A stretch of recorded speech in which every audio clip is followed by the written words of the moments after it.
Nous allons parler de la probabilité. Tantôt, on a eu à parler de la statistique à deux variables. On a eu à faire un exercice sur la consommation modèle keynésienne et éventuellement sa relation avec le revenu, hein. Et on a vu que le revenu et la consommation variaient dans le même sens. Donc, nous allons parler un peu de la probabilité avec les événements. Euh, vous savez, la probabilité, c'est un peu la chance de réalisation d'un événement parce que nous sommes dans le domaine de l'incertitude. Et comme nous sommes dans le domaine de l'incertitude, on nous demande donc de calculer la chance de réalisation d'un événement. Et à ce titre maintenant, c'est un peu complexe parce que la probabilité, on peut faire 10 exercices et que les exercices ne soient pas les mêmes, hein. Il faut d'abord comprendre le français, pouvoir, comment dirais-je encore, pouvoir décortiquer l'énoncé, c'est important, et tirer ce qu'on appelle les mots clés, hein. Quand on est en face d'un arrangement, quand on est en face d'une permutation, etc., etc., le cas d'une combinaison, comment régler ce problème-là. Maintenant, quand les événements sont indépendants, à quoi est égal à la probabilité donc, de l'événement A, par exemple, union à l'événement B? Est-ce que l'intersection sera possible dans ce cas de figure? Tout ça sont les calculs probabilistiques qui vont nous permettre de pouvoir les réaliser. Donc, nous allons essayer donc dans un exercice assez simple, essayer donc de calculer la chance de réalisation de deux événements. Connaissant l'événement A, donc on vous demande tout simplement la probabilité de l'événement B. Donc, sans pourtant tarder, nous allons directement passer à l'exercice et à sa correction.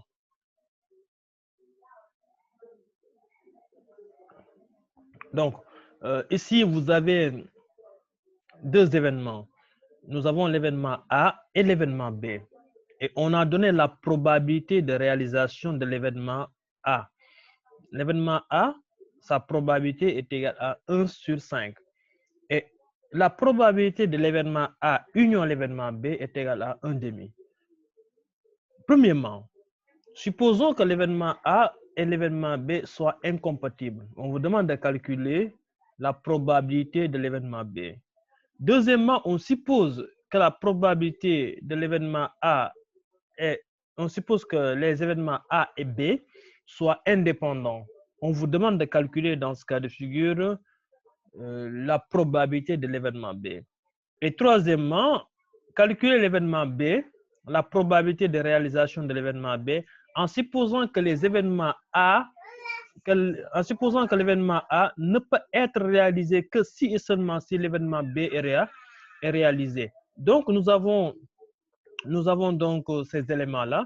Donc, on va, sans pour autant tarder, donc aller directement donc au calcul, n'est-ce pas, de la probabilité de l'événement B.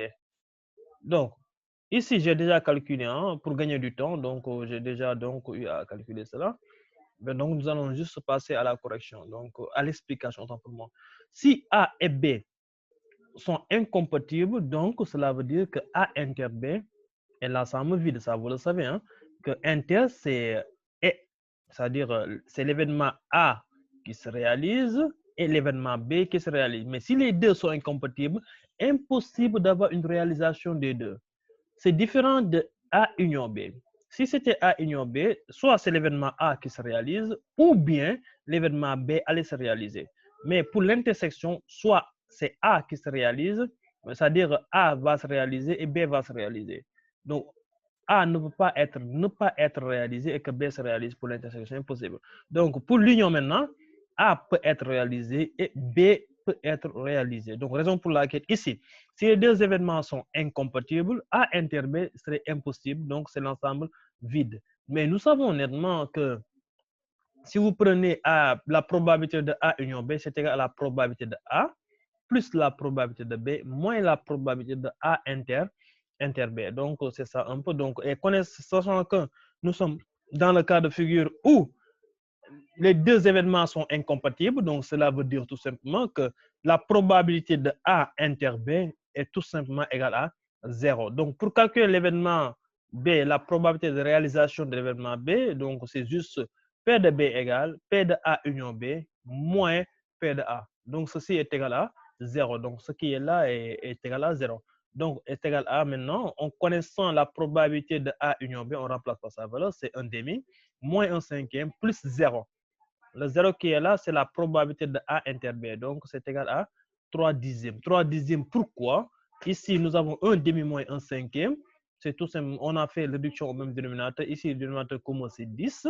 Pour avoir ici 10, on multiplie en haut par 2, en bas par 2. Ici aussi, pour avoir 10, on multiplie en bas par 5, en haut par 5. Donc, ça va nous donner ici 5 moins 2 qui va donner 3. On conserve le dénominateur qui est 10. Donc, la probabilité de réalisation de l'événement B est égale à 3 dixièmes si les deux événements sont incompatibles. Maintenant, si l'événement, deuxièmement, on nous a demandé de calculer la probabilité de l'événement B, si A et B sont des événements indépendants, n'est-ce pas? Si les deux sont des événements indépendants, alors la probabilité de A inter B n'est rien d'autre que le produit de leur probabilité. Donc, c'est-à-dire probabilité de A multiplié par probabilité de B. Donc, ce qui veut dire que probabilité de B est égale à P inter B sur P de A. Donc, parce que quand on a ici, il faudrait un peu expliquer pour les gens qui ne maîtrisent pas trop donc la probabilité, les calculs mathématiques autant pour moi. Donc, ici, quand on a P de A inter B est égal à P de A fois P de B. Donc, si vous tirez ici P de B, il va rester que P de B égale P de A inter B sur P de A. Donc, or, P de A inter B est égal à P de A plus P de B moins P de A union B. Ceci, on l'a eu grâce à la formule qui est là, c'est-à-dire la formule que vous voyez ici, parce que nous savons que P de A union B est égal à P de A plus P de B moins P de A inter B. Donc, ici, on peut dire tout simplement que P de A inter B égale à P de A plus P de B moins P de A union B. Donc, on remplace P de B égale à P de A plus P de B moins P de A union B. On n'a fait que remplacer le P de A inter B par sa valeur qui est là. Donc, c'est juste un remplacement qu'on a eu à faire ici. Donc, on prend ce terme-là qu'on remplace par P de A inter B ici. Donc, là, on va développer. Produit des moins égale à produit des extrêmes. Ici, vous avez P de B multiplié par P de A est égal à P de A plus P de B moins P de A union B. Donc, ceci implique que P de B multiplié par P de A moins P de B est égal à P de A moins P de A union B. Donc, on tire, c'est-à-dire là, on passe par la factorisation.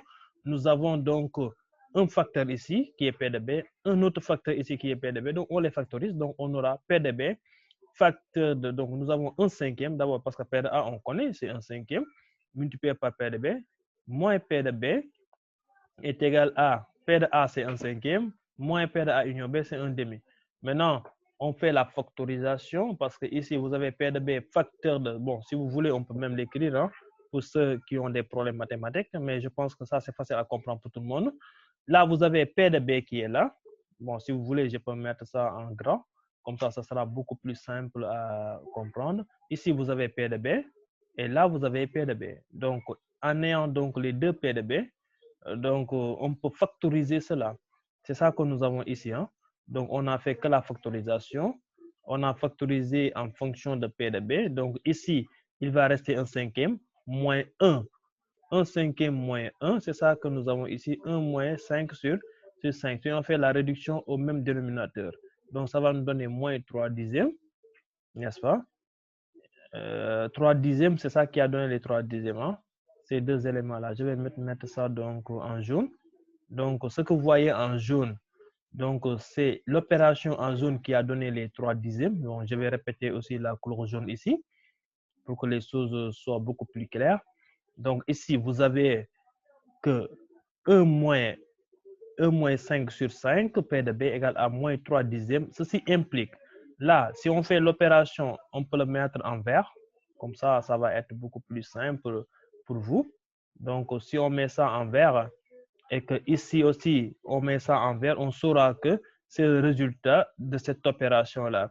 1 moins 5 sur 5 vous donne moins 4 cinquièmes P de B égale à moins 3 dixièmes. Donc, on peut calculer. Hein. Vous savez que quand on fait, comment dirais-je, la division entre deux fractions, on maintient la première et on multiplie par l'inverse du second. Donc, c'est ça qui a donné que P de B est égal à 3 huitièmes. Donc, c'est pas compliqué, c'est juste des notions mathématiques, hein, n'est-ce pas, des formules mathématiques que vous avez appris donc en classe de troisième avec la factorisation et le développement. Donc, c'est ça un peu pour la deuxième question. Maintenant, on va terminer rapidement avec la troisième question.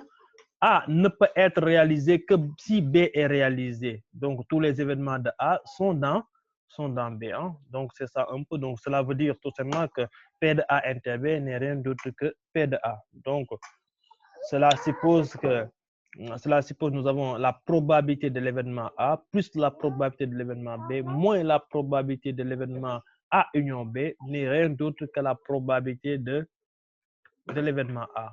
Donc, P de B moins P de A union B est égal à 0, ce qui nous permet de calculer directement notre probabilité, n'est-ce pas? Donc, nous avons P de B donc, est égal à P de A union B qui est égal à 1 demi. Donc, P de B est égal à 1 demi. Donc, ici, il faudrait juste comprendre ce que l'énoncé avait dit. L'énoncé nous avait demandé donc de calculer la probabilité de l'événement B en supposant que l'événement A ne peut être réalisé que si B est réalisé. Ça veut dire que les éléments de A sont dans B. Il faudrait que B puisse être réalisé pour que A soit réalisé. Donc, si on se réfère à cela, on peut dire que P de A inter B n'est rien d'autre que P de A. Donc, c'est ça qui a fait que on se retrouve, si on remplace chaque élément par sa valeur, n'est-ce pas? Donc, parce que nous savons que P de A inter B n'est rien d'autre que P de A plus P de B moins P de A union B. Donc, on remplace tout ce beau monde-là par P de A. Donc, ce qui nous permettra tout simplement de pouvoir trouver très facilement le P de B. Hein? Donc, la probabilité de l'événement B pour que l'événement B puisse se réaliser si et seulement si A ne peut être réalisé que si B est réalisé est égal à 1 demi. Bon, c'était tout. Donc, on va s'arrêter là. Et je pense bien que c'est pas compliqué. Donc, si vous refaire l'exercice, il faut refaire l'exercice tout simplement.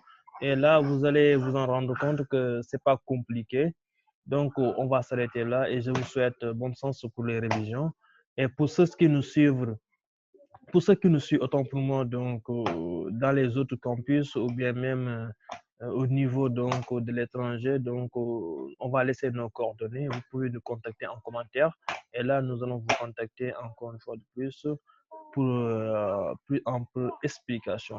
Donc, on vous remercie. On se donne rendez-vous à très bientôt. Merci.